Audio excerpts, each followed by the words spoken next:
मार्गदर्शक क्लासेस के YouTube channel पर आज एक बार फिर से आपका स्वागत और अभिनंदन करता हूं। जिस तरीके से यह जीवन एक कठिन डगर से व्यतीत हो रहा है और हम लोग लगातार अपने एक अच्छी जिंदगी को व्यतीत करने के लिए लगातार संघर्ष करते चले जा रहे हैं और जिस तरीके से हमारे माँ बाप ने, जिस तरीके से हमारे परिवार ने हमारे लिए सपना देखा हो, उस सपने को हमको साकार करना है। वह आलोचकों का, जिसने आलोचना किया हम लोगों का कि हम कर नहीं सकते, उस चीज को करके दिखाना है। तो बात करते हैं आपके समय में, आपके डगर में, आपके मेहनत में जो रोड आ रहे हैं उसको हमको बाधा पार करके और कोई भी परीक्षा जो भी आगामी पेपर में लगा है हमको उसको क्या करना है, पूरी तरीके से बीट करना और पूरी तरीके से क्वालिफाई हमको करना है। तो जिंदगी एक कठिन डगर है, जिंदगी एक संघर्षशील है, जिंदगी बिना मेहनत के कुछ होता नहीं है। जितने भी संघर्षशील व्यक्ति आपके जीवन में देखा होगा, बिना मेहनत के उन्होंने सफलता नहीं मिली होगी और किसी ने अगर आगे बढ़ा होगा तो बिना मेहनत का वो आगे कभी नहीं बढ़ सकता। बिना मेहनत का कभी वो आगे नहीं बढ़ा होगा। तो काम ऐसा करो कि नाम हो जाए, नाम ऐसा करो सुनते काम हो जाए। यानी कहने का मतलब हमको काम ऐसे करने हैं, हमको नाम ऐसे करने हैं जीवन में कि एक हमारी क्या हो, अलग पहचान बने समाज में, घर में, परिवार में और पब्लिक में। यानी कहीं भी हम जाएं तो हमारा क्या हो, नाम हो। यानी किसी भी क्षेत्र में जो हमने सपने सजोए हैं, जो सपने हमने देखे हैं, उसको जीवन में क्या करना है, पूरा करना है। अपने माँ बाप की आंखों को जो तरसती आंखें हैं, जिस तरीके से आप घर छोड़ के, यानी कितने दूरी से मीलों दूर घर छोड़ के आप आए पढ़ने के लिए, उस पढ़ने की जिंदगी को क्या करना है, हमको बहुत अच्छी तरीके से संवारना है, सजाना है और एक एक पल को काट कर एक अच्छी जिंदगी की क्या करनी है, तलाश करना है। आने वाली हमारी पीढ़ी भी सोचेगी कि हमारे माँ बाप ने, हमारे घर परिवार ने हमारे लिए सोचा, हमारे लिए इतना मेहनत किया। तो उसी तरीके से कल का दिन, आज के दिन को क्या करना है, अच्छे तरीके से मेहनत करके और उस अच्छे दिन की क्या करना है, आपको समय लाना है। ठीक है, उसी क्रम को, उसी मेहनत को, उसी लय को बरकरार करते हुए मैंने आपसे प्रॉमिस किया था, वादा किया था, इस चैनल पर अब मुझे करंट अफेयर भी आपको यहां से डेली देना है। तो उसकी शुरुआत हो चुकी है, उसका आगाज हो चुका है। तो आज जिस टॉपिक से मैं आगाज करूंगा, यानी कि यह आप देख रहे होंगे भारत के प्रमुख पदाधिकारी, यानी कि जो भारत के प्रमुख पदाधिकारी हैं वो कौन कौन से पदाधिकारी हैं, उसमें मुझे आपको क्या करना है, बताना है। समझ आ रहा? आखिरी में कुछ मेरे पास क्वेश्चन होंगे, उस पर आपसे क्या करना है, चर्चा करना है। समझ आ रहा ना? ध्यान दीजिएगा। चलिए पहला क्वेश्चन ध्यान दीजिएगा। पहला क्वेश्चन हमारे पास है कि सुप्रीम कोर्ट, ध्यान दीजिएगा, सुप्रीम कोर्ट के चीफ जज कौन है? सुप्रीम कोर्ट के प्रमुख जो है चीफ जज कौन है? ध्यान दीजिएगा, एन बी रमन।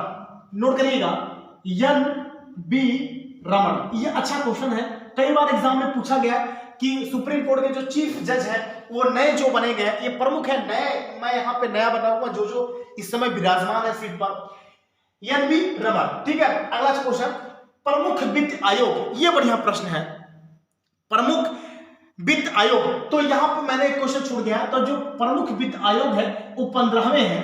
प्रमुख वित्त आयोग इस समय कौन है ये आपको बताना है। तो कौन है? एन के सिंह। एन के सिंह। नोट करते चलिएगा, चीजों को समझते चलिएगा।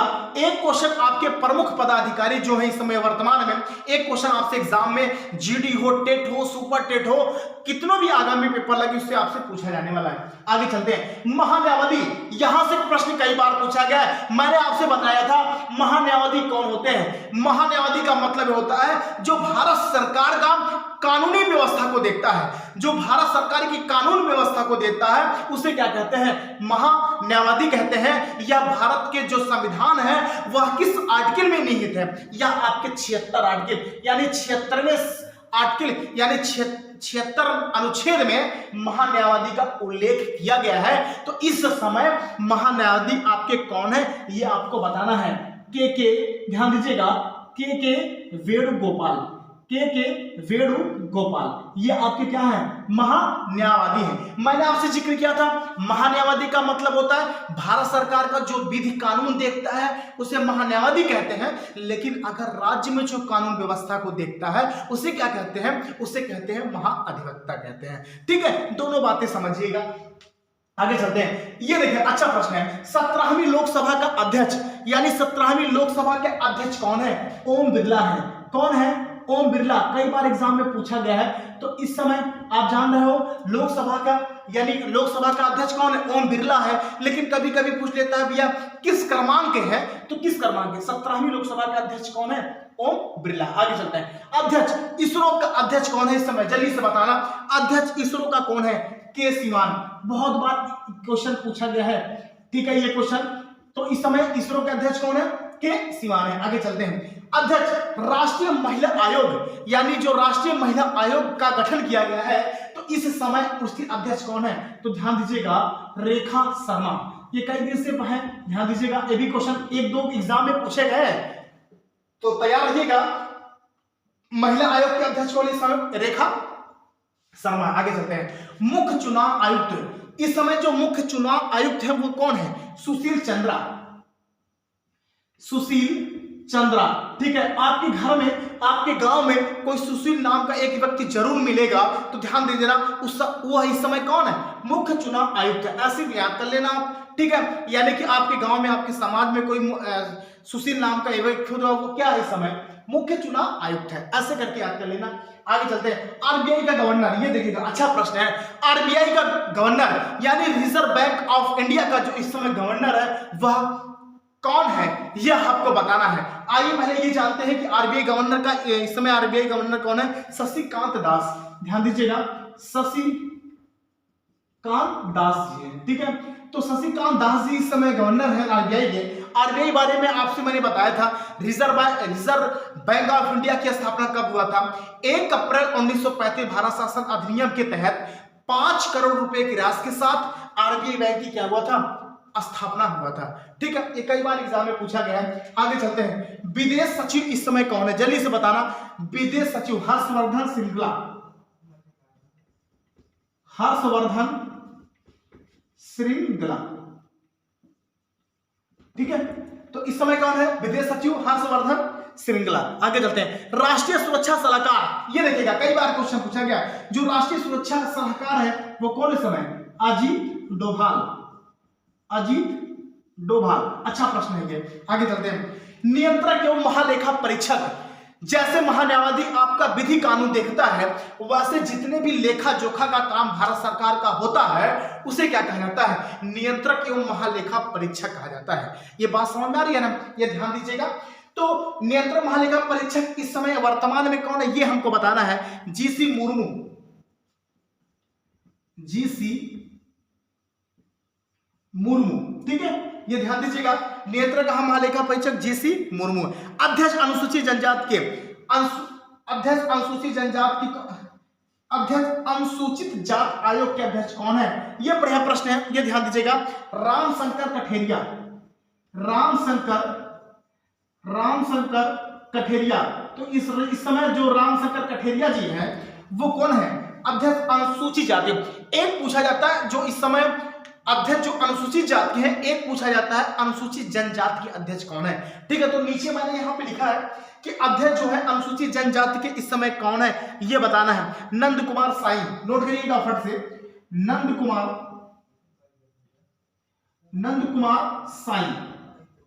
भैया बाबू और मेरे सोना मेरे बाबू पढ़ लो, जिंदगी पढ़ने के लिए है। जिंदगी हम लोगों के जितने भी मध्यम परिवार के बच्चे हैं उनके पढ़ाई के सिवा जीवन में कुछ नहीं है। आपके माँ बाप ने 15 लाख 20 लाख 25 लाख रुपए नहीं रखे हैं कि आपको कोई बिजनेस करा देंगे। हमारे पास एक पढ़ाई ही ऐसा साधन है जिसके तरीके से जिसके रास्ते से हम अपने सपने को क्या करते हैं? सजो सकते हैं। ठीक है, दिन रात एक करके इसको हमको क्या करना है? पढ़ना है। रात के आज 1:10 इस समय हो रहा है। मैं मैं आपके इस चैनल पर रात के खड़ा हूं, यानी कि आप देखें दिन भर मेहनत करने के बावजूद भी मैं इस चैनल पे आपके लिए आया हूं। और मेहनत का कोई समय नहीं होता, मेहनत का कोई समय नहीं होता, मेहनत करने के लिए कोई वक्त नहीं होता, यानी कि जो हमको काम करना है उसको क्या करना है, करना ही पड़ेगा।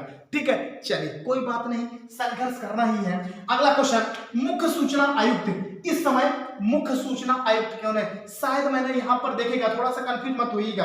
एक पूछा जाता है मुख्य चुनाव आयुक्त, एक पूछा जाता है मुख्य चुनाव आयुक्त, एक पूछा जाता है मुख्य सूचना आयुक्त। कंफ्यूज मना हो जाना कभी बाबू, ठीक है। ये एक है आपका क्या नाम है, मुख्य सूचना आयुक्त। तो इस समय मुख्य सूचना आयुक्त कौन है? यशवर्धन सिंह, यशवर्धन सिंह। ठीक है, ये ध्यान दीजिएगा, मुख्य सूचना आयुक्त। आगे चलते हैं, अध्यक्ष राष्ट्रीय मानवाधिकार, राष्ट्रीय मानवाधिकार के इस समय अध्यक्ष कौन है ये आपको बताना है। ए.के. मिश्रा, ए.के. मिश्रा। ठीक है, ये देख रहे हैं, ये जितना भी मैं आपको पदाधिकारी का नाम ले रहा हूं, यहां से आपको कोई भी पेपर दोगे, यहां से एक क्वेश्चन बाबू जरूर पूछा जाएगा। आपको कुछ नहीं करना, इसको एक बार नोट कर लेना, लिख लेना, इसकी साथ ले लेना, या आप नोट कर लेना, इसको कॉपी में जरूर नोट करना। आगे चलते हैं, ये देखिएगा मैंने इसको अलग लिखा है, इसलिए अलग लिखा है। यहाँ पे ये भी क्वेश्चन आपको वनडे एग्जाम में पूछा जाता है। वायुसेना के इस समय अध्यक्ष कौन है? आपका थल सेना के अध्यक्ष कौन है? और आपका जल सेना का अध्यक्ष कौन है इस समय?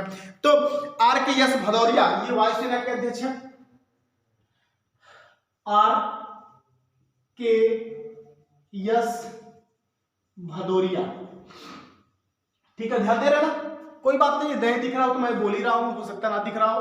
तो R.के.एस. भदौरिया ये कौन है इस समय? वायुसेना के अध्यक्ष हैं। आगे चलते हैं, जल सेना के अध्यक्ष कौन है इस समय? करमबीर सिंह। ये देखिएगा, जल सेना का अध्यक्ष इस समय कौन है?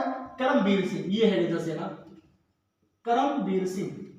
और लास्ट जो बचता आपका थल सेना, थल सेना के अध्यक्ष कौन है? मनोज। ठीक है, तो पूरा नाम क्या है उनका? मनोज मुकुंद नरवानी, मनोज मुकुंद नरवानी। ठीक है, ये देख रहे हैं, ये जितना मैंने यहां से टॉपिक आपको बता रहा हूं, ये एग्जाम में आपसे कहीं कहीं एग्जाम में पूछे जाने वाले। तो एक बार फिर से नाम लेता हूं, वायुसेना के अध्यक्ष R.के.एस. भदौरिया है, थल सेना के अध्यक्ष मनोज मुकुंदर है, और आपके जल सेना के अध्यक्ष कौन है? करमबीर सिंह। ये बात समझ आ रही ना, एग्जाम में क्वेश्चन पूछे गए। जल्दी से स्क्रीनशॉट लीजिएगा। थोड़ा सा आगे चलते हैं, कुछ क्वेश्चन मेरे पास है, इसके आपको चर्चा कर लेते हैं। ये हो गया, अच्छे प्रश्न एग्जाम में पूछे गए हैं, ये सारे एग्जाम में पूछे आते हैं।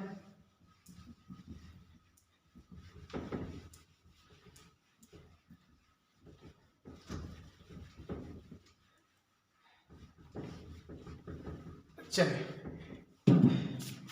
जो मेरे पास प्रश्न है कुछ, वो आपको यहां पे चर्चा करना है। प्रश्न ये है, कल के जो टॉपिक होगा वो आप मुझे आपको ओलंपिक से बताना है, रेडी रहिएगा करंट अफेयर में। और आज जो मेरे पास टॉपिक है उस पर कुछ क्वेश्चन पे आपसे डिस्कशन कर लेना है, यहां से छोड़ के मत जाइएगा। ये सारे प्रश्न जो है एग्जाम में बने हैं। तो पहला प्रश्न जो है, भारत का सबसे छोटा केंद्र शासित प्रदेश कौन सा है? भारत के क्वेश्चन पूछे गए जो मेरे हाथ में है। भारत का सबसे छोटा केंद्र शासित राज्य, भारत का सबसे छोटा केंद्र शासित राज्य कौन सा है? जल्दी से बताना, कौन सा है? बताओ। लक्षद्वीप। क्या भैया? लक्षद्वीप। लक्षद्वीप की राजधानी क्या है? कावारती। ये आपका क्या है? सबसे छोटा केंद्र शासित राज्य है। आगे चलते हैं, भारत का सर्वप्रथम मुख्य न्यायाधीश कौन है? अभी मैंने जिक्र किया था वर्तमान में मुख्य न्यायाधीश कौन है, तो आपने बताया था। ठीक है, लेकिन यहां पे पूछा ये जा रहा है कि भारत के सर्वप्रथम मुख्य न्यायाधीश, यानी सबसे पहला मुख्य न्यायाधीश कौन था? हीरालाल जे कानिया। ये ग्रुप डी का क्वेश्चन है, ध्यान दीजिएगा, ये ग्रुप डी का एग्जाम भी आने वाला है। ग्रुप डी का अक्टूबर नवंबर से शायद स्टार्टिंग हो जाए, तो ध्यान दीजिएगा, हीरालाल जे कानिया। ठीक है, ये कौन है? भारत के आपके मुख्य न्यायाधीश। आगे चलते हैं, देखिएगा, राउफ किस राज्य का लोक नृत्य है? मैंने आपको बताया था राउफ जो है वो किस राज्य का लोक नृत्य है। तो राउफ जो है वो मैंने आपको जुगाड़ बताया था। राउफ एक उर्दू शब्द है, और उर्दू आपका जो राजकीय भाषा है कहाँ का है? जम्मू कश्मीर का। तो आपका राउफ नृत्य कहाँ हो जाएगा? आपका हो जाएगा राउफ जो हो जाएगा, कहाँ का नृत्य हो जाएगा? जम्मू एंड कश्मीर का। ये देखिए अच्छे अच्छे प्रश्न है, ये छोटे छोटे एग्जाम में आपके बने हैं। देखिएगा ये तो पता ही होगा, बीटी कल्चर, बीटी कल्चर किस प्रकार से कृषि से संबंधित है, यानी कि जो बीटी कल्चर है वो किस प्रकार से कृषि से संबंधित है। तो बीटी से हो जाएगा बेटी, बेटी बीटी से बेटी, बेटी क्या मांगती है, अंगूर मांगती है, ठीक है, तो हो जाएगा बीटी कल्चर। देखिएगा अच्छे छोटे छोटे प्रश्न है ये, बीटी कल्चर से क्या होता है, अंगूर का आपका संबंधित है, ठीक है, कृषि संबंधित है।